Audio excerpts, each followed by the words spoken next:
To watch the latest videos, subscribe the channel and hit the bell icon to get the notification. Boycott France. आजकल आप देख रहे होंगे कि दुनिया के जितने मुस्लिम और इस्लामिक देश हैं वो सभी एक सुर में सुर मिलाकर फ्रांस को या फ्रांस में बनी हुई चीज़ों को बॉयकॉट करने की बात कर रहे हैं। फिर चाहे वो सऊदी अरब हो, टर्की हो, बांग्लादेश हो या अपना पड़ोसी भिखारी देश पाकिस्तान, सारे के सारे यही बात कर रहे हैं, बॉयकॉट फ्रांस, फ्रांस की चीज़ों को, बनी हुई चीज़ों को बहिष्कार करो। लेकिन ऐसा क्या हुआ? ऐसा क्या हुआ है फ्रांस में जिसकी वजह से ये सारी चिल्ल पों ये मुस्लिम देशों ने जो मचा रखी है, उसकी वजह क्या है? तो हुआ यूं है कि फ्रांस में हुई एक घटना के बाद वहाँ के जो प्राइम मिनिस्टर हैं इमैनुअल मैक्रोन, उन्होंने अपने भाषण में एक वर्ड यूज़ कर दिया है, इस्लामिक टेररिज्म। जब ही उन्होंने ये वर्ड यूज़ किया है उसके बाद से ही ये सारी चिल्ल पों जो है दुनिया के इस्लामिक देशों में मची हुई है। अब आपको पता ही है कि दुनिया में जितने भी टेररिस्ट्स हैं वो सब मुस्लिम धर्म के हैं और जितनी भी टेररिस्ट एक्टिविटीज़ वो करते हैं वो सब की सब इस्लाम के नाम पे ही करते हैं।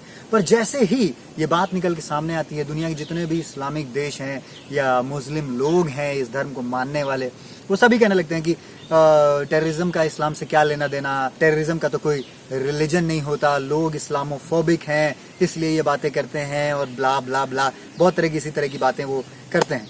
तो आखिर ऐसा क्या हुआ? ऐसा क्या हुआ है फ्रांस में जिसने इतने बड़े देश, इतने बड़े डेमोक्रेटिक कंट्री, सेक्युलर कंट्री के प्राइम मिनिस्टर को ये कहने पर मजबूर कर दिया कि इस्लामिक टेररिज्म? तो बात शुरू होती है 2015 से। 2015 में फ्रांस की एक मैगजीन चार्ली हेब्डो, उसने मोहम्मद यानी प्रोफेट मोहम्मद का एक कार्टून छाप दिया अपनी मैगजीन में, जिसमें उसने प्रोफेट मोहम्मद को कुछ इस तरह से दिखाया है कि उसके सर पे एक टोपी है और वो टोपी भी कुछ बॉम्ब जैसी है, ये इंडिकेट करने के लिए कि किस तरह से इस्लाम का टेररिज्म से कनेक्शन है। अभी आपको पता ही है कि मुस्लिम जो है वो पीसफुल कम्युनिटी है, इस्लाम जो है वो पीस का रिलीजन है और इस पीसफुल कम्युनिटी की जो भावनाएं हैं वो बहुत जल्दी हर्ट हो जाती हैं। तो इस मामले में भी जो फीलिंग्स हैं पीसफुल कम्युनिटी की वो हर्ट हो गई। तो अब ये फीलिंग हर्ट होने के चक्कर में एक मुस्लिम टेररिस्ट जो है वो चार्ली हेब्डो के एक रिपोर्टर को सरेआम मार देता है। और सिर्फ इतना ही नहीं, मारने के बाद वो खुलेआम ट्विटर पे ट्वीट करके ये ऐलान करता है कि मैंने मोहम्मद साहब के हुए अपमान का बदला ले लिया है। सिर्फ यही नहीं, उसके बाद 2016 में भी चार्ली हेब्डो के ऑफिस पे अटैक होता है, इसी तरह का टेररिस्ट अटैक बदले की भावना से। उसके बाद चार्ली हेब्डो को अपना ऑफिस जो है वो एक सीक्रेट प्लेस पे छुपा के रखना पड़ता है और अब वो लोग उसी तरह से छुप के काम करते हैं। तो ये मामला तो था 2015 और 16 का, लेकिन अभी ये 2020 में इतना क्यों मुद्दा ये तूल पकड़ गया है?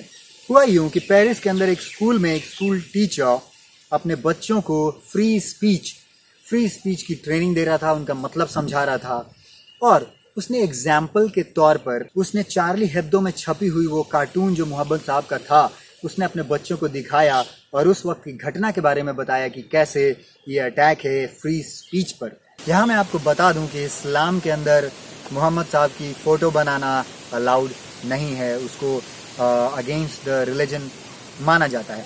इस्लाम के अंदर बहुत सारे तरह के सेक्ट्स हैं, जैसे जो मेजर हैं वो शिया, सुन्नी, बोहरी और भी अलग अलग तरह की कम्युनिटीज़ हैं। मोस्टली जो दुनिया में है वो सुन्नी कम्युनिटी है जिसको वहाबी भी बोला जाता है। तो ये जो वहाबी मेंटालिटी वाले हैं उसमें नाचना, गाना, फिल्में देखना, बनाना ये सब भी अलाउड नहीं है। हालांकि आजकल हो ही रहा है, कोई बहुत ज़्यादा लोग फॉलो भी नहीं करते, प्रैक्टिकल भी नहीं है आज के समाज में। और बॉलीवुड को ही देख लो, बहुत सारे हीरो हीरोइन सारे मुस्लिम्स ही हैं पर सब कुछ कर रहे हैं। तो वापस आते हैं अपनी उस बात पे।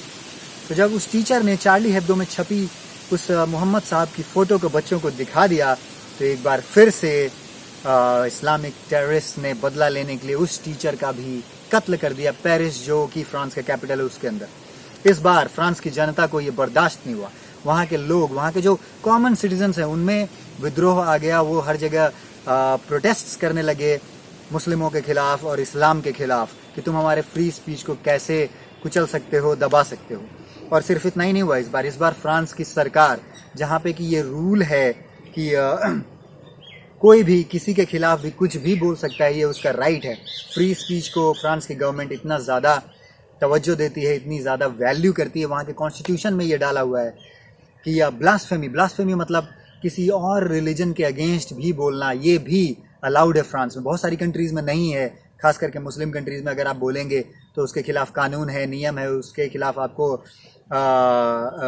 सजाएं हो सकती हैं, लेकिन फ्रांस में ऐसा नहीं है। वहाँ आप धर्म के खिलाफ भी बोल सकते हैं।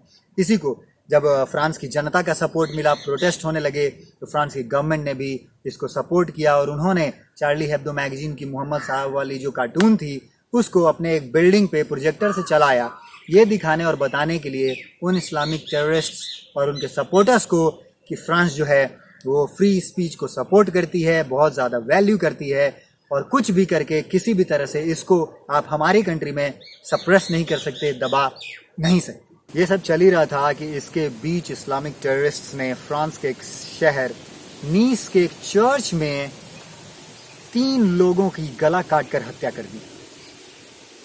इस बार पानी सर से ऊपर चला गया, किसी को ये बात बर्दाश्त नहीं हुई। फ्रेंच प्राइम मिनिस्टर जो है इमैनुअल मैक्रोन, वो गुस्से में आ गए। उन्होंने नीस को विजिट किया, नीस के उस चर्च में गए, यहाँ तक कि उन्होंने 4000 एक्स्ट्रा फोर्सेस डिप्लॉय कर दी हैं फ्रांस की पूरे जो स्कूल्स हैं और चर्चेज हैं उसकी सिक्योरिटी के लिए। और वहीं पे गुस्से में आकर उन्होंने ये स्टेटमेंट दिया कि किसी भी कीमत पर फ्रांस जो है अपनी फ्रेंच वैल्यूज़ को गार्ड करेगा, सेफ गार्ड करेगा, और इसके लिए उसे इस्लामिक टेररिज्म या इस्लामिक टेररिस्ट से भी लड़ना पड़े तो वो लड़ेगा। बस फिर क्या था, इमैनुअल मैक्रोन का इतना कहना था और दुनिया के सारे इस्लामिक देश एक साथ ही भड़क गए। Boycott France, boycott products made in France, सारे कहने लगे। और तो और अपना भिखारी पड़ोसी देश पाकिस्तान, इसने तो इतना कह दिया कि हम अपना जो एम्बेसडर है फ्रांस में वो वापस बुला लेंगे। बाद में गधों को याद आया कि हमारा तो कोई एम्बेसडर है ही नहीं फ्रांस के अंदर, तो बुलाओगे क्या ठेंगा। तो बात हो रही है बॉयकॉट की, तो देख लेते हैं कि फ्रांस कौन कौन से प्रोडक्ट्स बनाता है जिसको कि ये बॉयकॉट करेंगे या करने की बात कर रहे हैं, कर भी सकते हैं कि नहीं, देखते हैं। तो मोस्टली फ्रांस जो है वो डिफेंस सेक्टर के इक्विपमेंट्स, एग्रीकल्चरल इक्विपमेंट्स और फैशन इंडस्ट्री से रिलेटेड प्रोडक्ट्स जो है वो बनाता है। अब ये जो सारे इस्लामिक देश हैं ये मोस्टली मिडिल ईस्ट में, ईस्ट अफ्रीका में, कुछ यूरोप में और कुछ अमेरिकन कॉन्टिनेंट में पड़ते हैं। अब इन सारी जगहों पे एग्रीकल्चर के नाम पे ज़ीरो है, कुछ भी नहीं होता। तो एग्रीकल्चर प्रोडक्ट्स यूज़ करने का तो सवाल ही नहीं उठता, तो यूज़ नहीं करते तो बॉयकॉट क्या करोगे, ठेंगा। अब ज़्यादातर मुस्लिम देश जो हैं, सिर्फ मिडिल ईस्ट का कुछ छोड़ दें, तो ये आपसी झगड़े में ही पड़े रहते हैं और उसकी वजह से इनके यहाँ बहुत गरीबी है। और पहनने के नाम पे भी क्या पहनते हैं, या तो बुर्का या वही सफ़ेद चोंगा, आपने देखा ही होगा मैगजीन्स में, पेपर्स में या न्यूज़ में भी।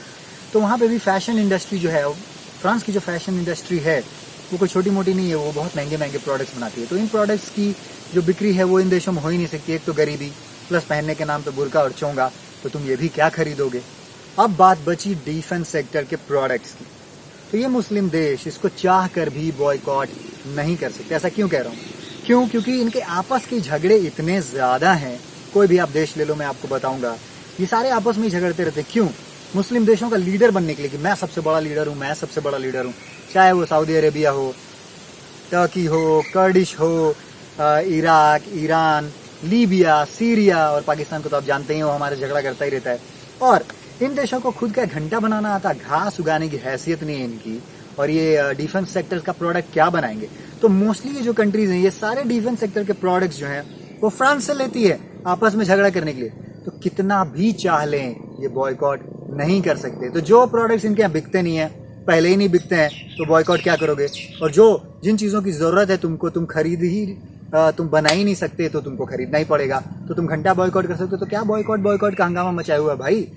अपने यहाँ सुधार करो, अपने रिलीजन में सुधार करो, लेकिन प्रोग्रेसिवनेस तो कुछ है नहीं। सिर्फ बॉयकॉट करेंगे, गला काटेंगे, इससे तो कुछ होना है नहीं। होना ये चाहिए था कि सारे देशों को मिल करके जो फ्रांस में हुआ है उसके खिलाफ प्रोटेस्ट करना चाहिए था, फ्रांस के साथ खड़े होने चाहिए था, ये बोलना चाहिए था कि हम इसकी निंदा करते हैं और इसको हम कंडेम करते, लेकिन नहीं, हो रहा उल्टा है। और इस तरह से जो धीरे धीरे जो इस्लामिक टेररिज्म है, रेडिकल इस्लामिक टेररिज्म है, वो खुल करके दुनिया के सामने आता जा रहा है, उसका चेहरा सामने आता जा रहा है, किसकी प्रायोरिटीज़ क्या हैं, किसकी अलाइनमेंट्स किस तरफ हैं, कौन से देश की, किस तरह के लोगों की मेंटालिटी क्या है, वो भी खुल करके सामने आता जा रहा है। तो अभी आप बताएं, ये सब जो मुद्दा जो चल रहा है फ्रांस के खिलाफ, या जो और देशों की उनकी पॉलिटिकल जो स्टैंड है फ्रांस के खिलाफ, और जो फ्रांस का स्टैंड है इस्लामिक टेररिज्म के खिलाफ, उसमें आपको क्या कुछ सही लगता है, क्या कुछ नहीं लगता है, कमेंट करके बताएं। डोनाल्ड ट्रंप, अभी तो पता नहीं वो प्रेसिडेंट रहा कि नहीं रहा, वहाँ के चुनाव को भी हाईजैक कर लिया है उन लोगों ने, क्योंकि वो खुल करके बोलता था इस्लामिक रेडिकल टेररिज्म के खिलाफ। जो बाइडेन नहीं बोलता है, तो उन लोगों ने वहाँ पे भी शायद हैक कर लिया पूरा उसका इलेक्टोरल सिस्टम और डोनाल्ड ट्रंप को बाहर कर दिया। बाइडेन कुछ बोलेगा नहीं, अभी तक अमेरिका सॉलिडेरिटी में था फ्रांस के। अभी क्या होगा ये कुछ नहीं पता।